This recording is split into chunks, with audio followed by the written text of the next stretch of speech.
Wassalatu wassalamu ala asyrafil anbiya'i wal mursalin wa ala alihi wa sahbihi ajma'in amma. Yang saya hormati Bapak dosen pengampu, yakni Bapak Dr. Amiruddin SPDI MPDI. Perkenalkan, nama saya Imra'atul Ania. Saya dari Prodi PAI B1. Saya ingin mempresentasikan tugas saya, yakni yang berjudul Filsafat Pendidikan Idealisme. Yang pertama, sejarah dan tokoh-tokoh idealisme. Filsafat idealisme berasal dari Plato, yakni filsuf Yunani yang hidup pada tahun 427 sampai 347. Sebagaimana akan idealisme awal mulanya berasal dari bahasa Yunani. Ide yang berarti pandangan atau kontemplasi.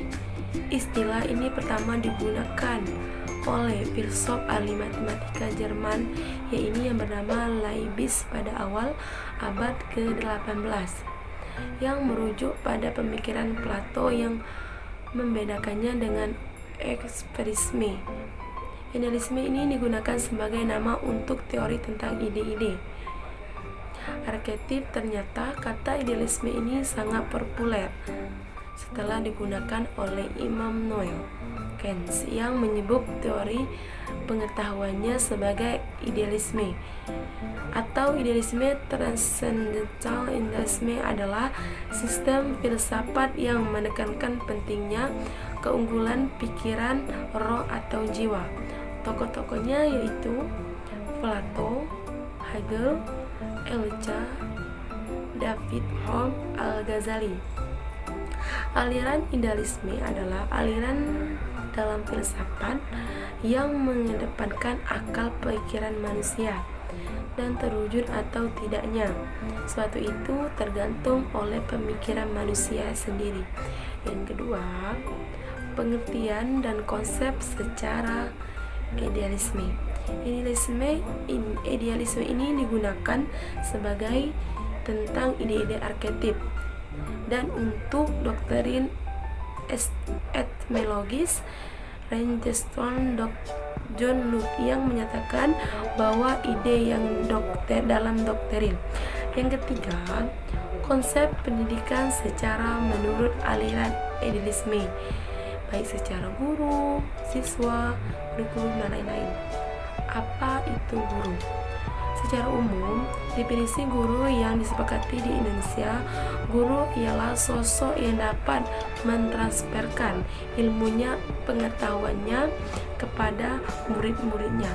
Secara formal, guru adalah seorang yang mengajar di kelas berbekal kurikulum sebagai landasan dasar teknik mengajar yang di kelas dalam praktek.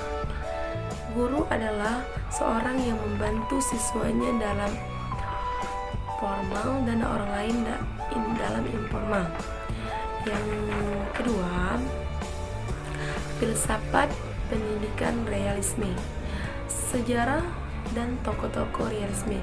Realisme dimulai pada tahun 1840-an di Perancis setelah Revolusi Perancis tahun 1848. Gerakan pada tahun 1840-an mengikuti setengah abad yang bergolak dengan berbagai revolusi dan perubahan kepemimpinan. Dimulai dengan Revolusi Perancis 1789 sampai 99 dan sepanjang revolusi pada tahun 1848 sampai 49 yang menyebar di seluruh bagian Eropa.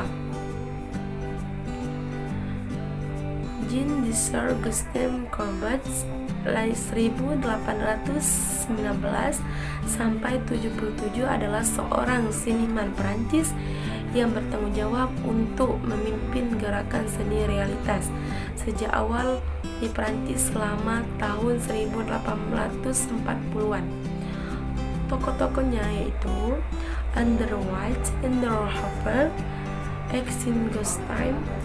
Pada pembaharan seni Prancis pada tahun 1851. Courbet menunjukkan salah satu karya realisme terpenting.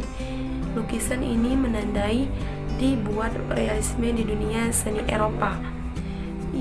Yevgeny Repin pada tahun 1844 sampai 1930 adalah seniman Rusia paling terkenal di abad ke-19.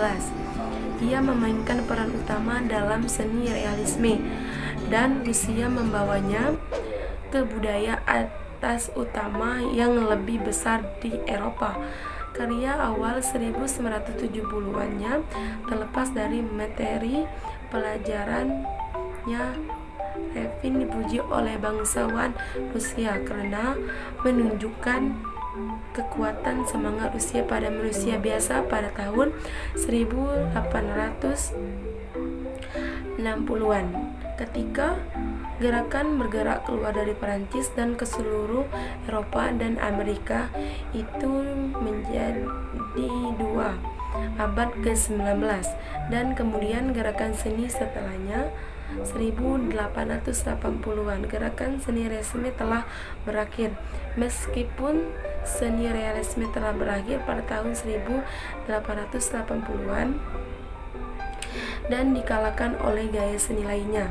Sejak itu gaya tersebut mempengaruhi sejumlah gerakan tren seniman di dunia seni. Yang kedua, pengertian dan konsep realisme. Realisme adalah seni rupa, berarti usaha menampilkan subjek dalam suatu karya sebagaimana tampil dalam kehidupan sehari-hari tanpa embel-embel interpretasi tertentu. Maksud dari konsep ialah konsep merupakan aliran dalam ilmu pengetahuan yang mempersoalkan objek pengetahuan manusia.